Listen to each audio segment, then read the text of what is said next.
Okay, picture this. It's 7:30 a.m., you're standing in your driveway, car keys in hand, and in your brain, this tiny split-second firing sequence happens. If the car starts, you drive to work. If it doesn't, well, then we trigger the panic protocol. The else scenario. That's always where the stress lives. High stakes. But that little slice of morning panic, that's actually the foundation of the entire digital world. Welcome back to the deep dive. Today, we are cracking open the hood of computer logic. We are. We're looking at a stack of notes and slides from a coding course on selection structures and logical operators. It sounds incredibly dry, I know. It does, I admit. But think of it as the grammar of choice. We're looking at how we teach a machine, which is, basically a rock we tricked into thinking how to actually make a decision. And that's the mission today. We're going to unpack how computers navigate the world, from simple if statements to these brain-bending logic puzzles that determine whether your banking app lets you in or locks you out.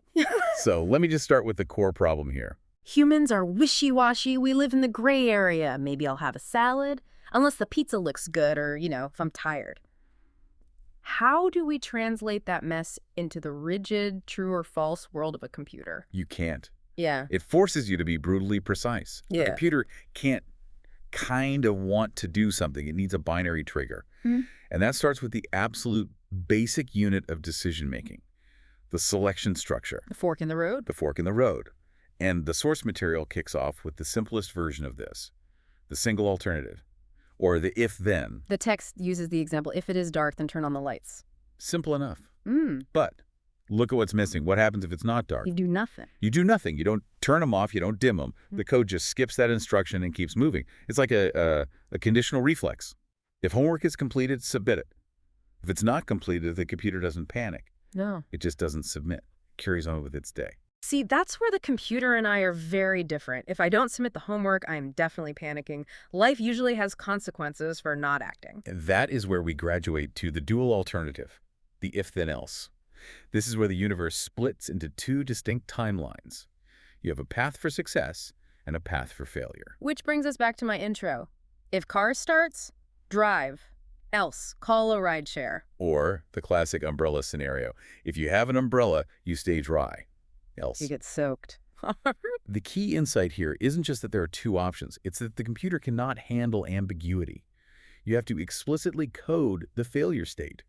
If you don't tell the computer what to do in the else scenario, it might just hang there, or worse, crash. Because it hits a situation it wasn't prepared for. Exactly. I noticed looking through the notes, they show this logic across, 3 or 4 different languages, Java, Python, C++, Lang.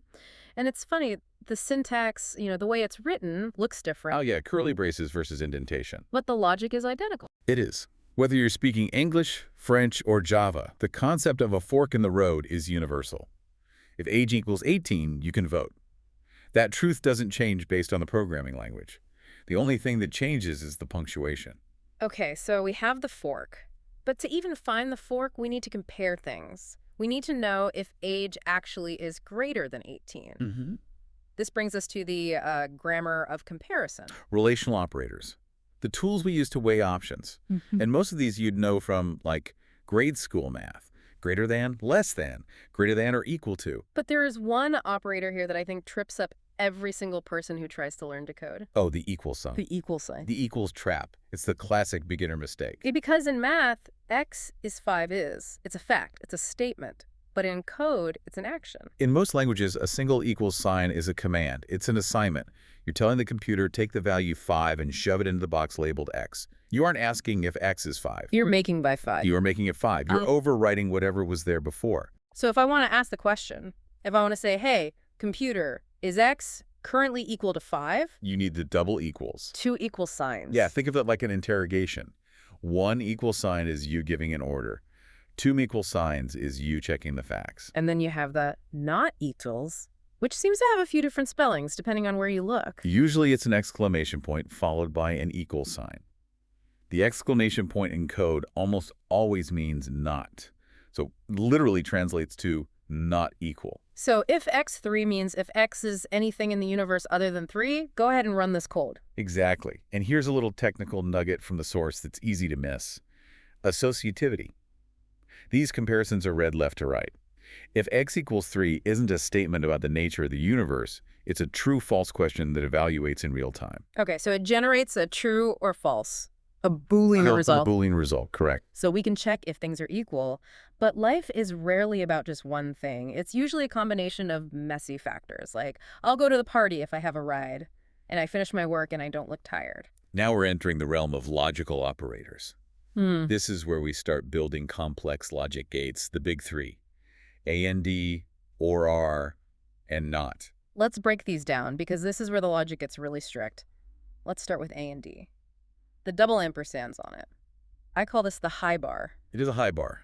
The rule for AND is brutal. All conditions must be true. If you have 10 conditions and 9 are true, but 1 is false, The whole thing fails. the whole thing fails. The source uses the grocery shopping analogy for this. Right. To buy groceries, 2 things must happen. You need money, and the store must be open. If I have $1 million, but it's 3 a.m. and the store is closed. No groceries. The result is false. If the store is open, but I left my wallet at home. Still no groceries. Both inputs have to be true to get a true output. It's the same with computer security, right? To log in, you need the correct password AND, the correct two-factor authentication code if you have the password but not the code. Access denied. Access denied. That's a great way to look at it. It's a gatekeeper. Now let's compare that to the OR operator, the two vertical lines. Or R is the optimist. It's the flexible friend. The rule here is that only one condition needs to be true for the whole thing to pass. So, using the transportation analogy, if I have a car or a bus is available, I can get to work. Right. If you have a car, great, you go to work. The computer doesn't even care if the bus exists. If the car's broken but the bus is running, Still good. You still get to work. you still get to work. The only way you fail is if you strike out completely. No car, A&D. No bus. Then you're stuck. But otherwise, OR is just looking for any excuse to say yes. Then we have the third one, the not operator, the exclamation point. The contrarian. Yeah. It just flips reality. If something is true, not makes it false. If it's false, not makes it true. This one always feels a bit like a double negative in English. The source uses the example, if dot is logged in. And you just read it literally, if not logged in. So if the variable is logged in as false, the exclamation point flips it to true, which then triggers the alarm saying, hey, you need to sign in.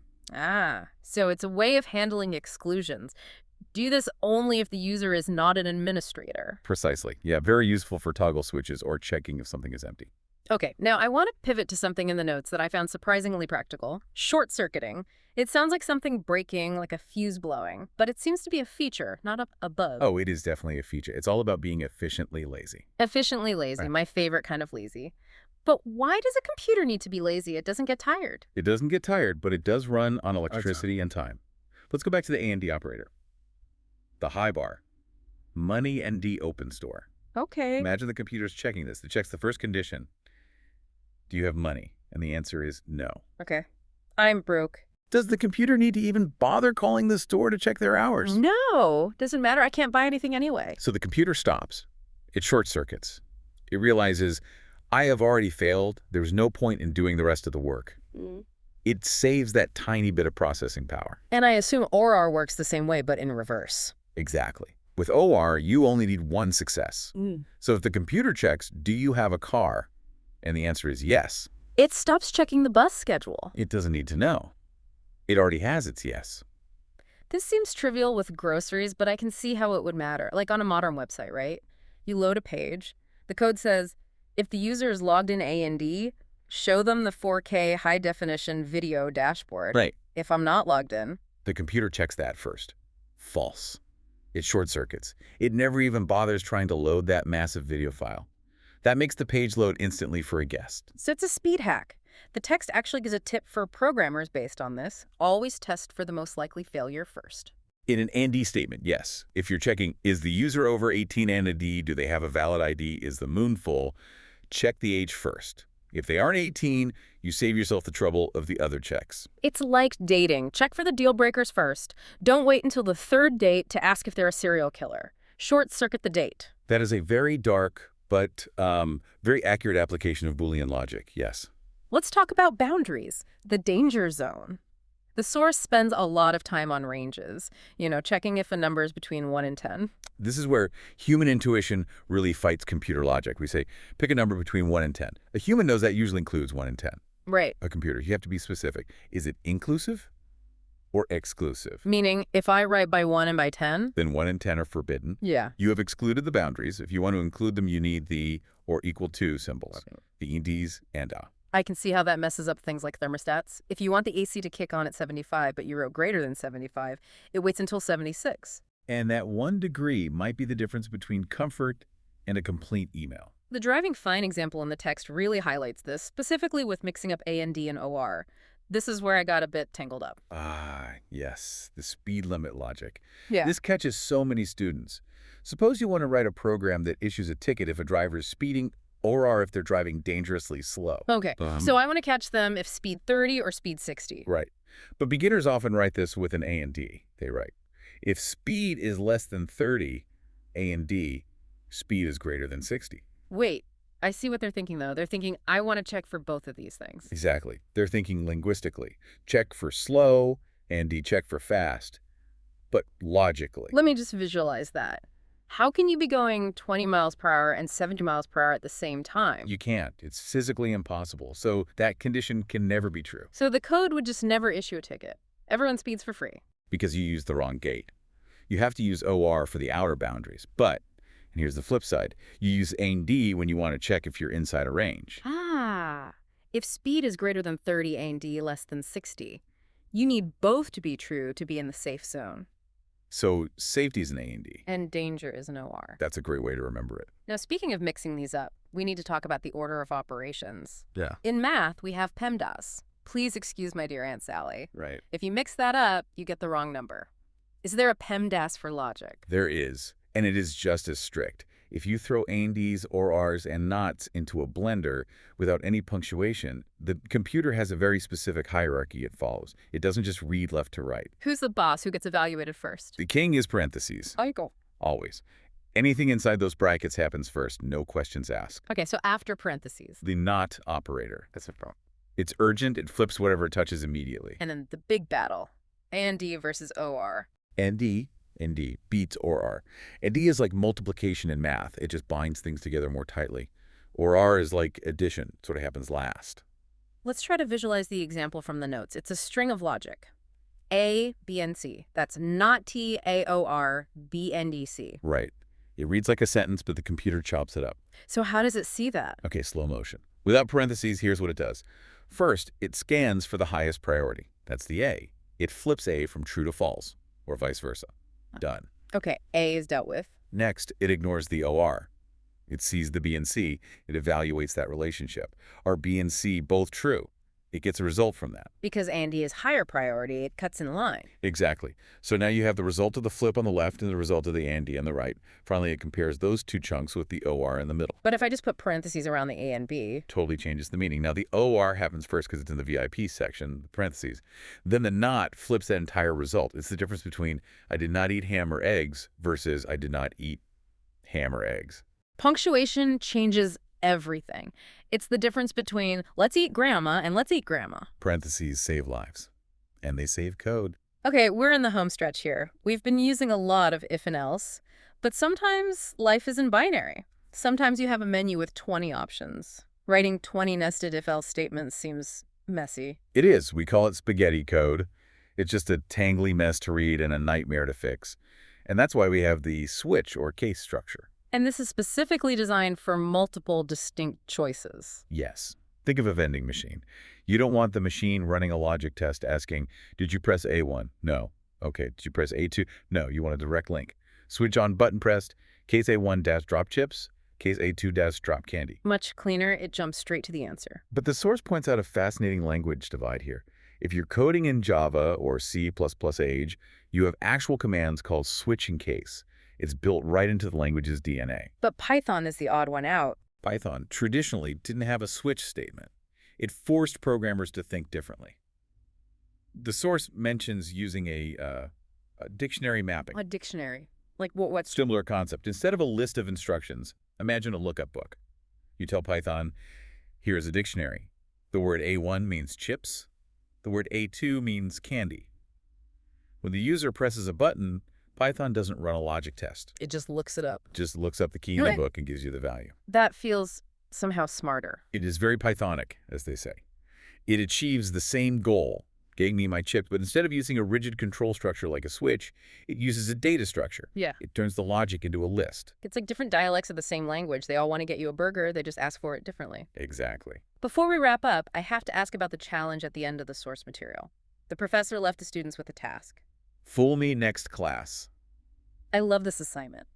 The goal is to create a logic puzzle using all three operators and D, or not plus parentheses, to try and stump the class. The example provided is terrifying. It's like X7, Y2, and then this massive string of brackets and exclamation points. It looks like the computer fell asleep on the keyboard. It looks chaotic, but if you follow the rules we just talked about, parentheses first, then not T, then A and G, then OR, you can solve it. It's just a math problem in disguise. And apparently, if you stump the class, you get a bonus rock. I am assuming that's an inside joke in that specific classroom, maybe a geological prize. But, in the real world, being the person who understands the logic when everyone else is confused, that's the real prize. That's how you debug the system when everyone else is panicking. So what's the big takeaway here? Why should the person listening to this care about A&E gates and short-circuiting? Because the complex digital world we live in is built on these very simple blocks.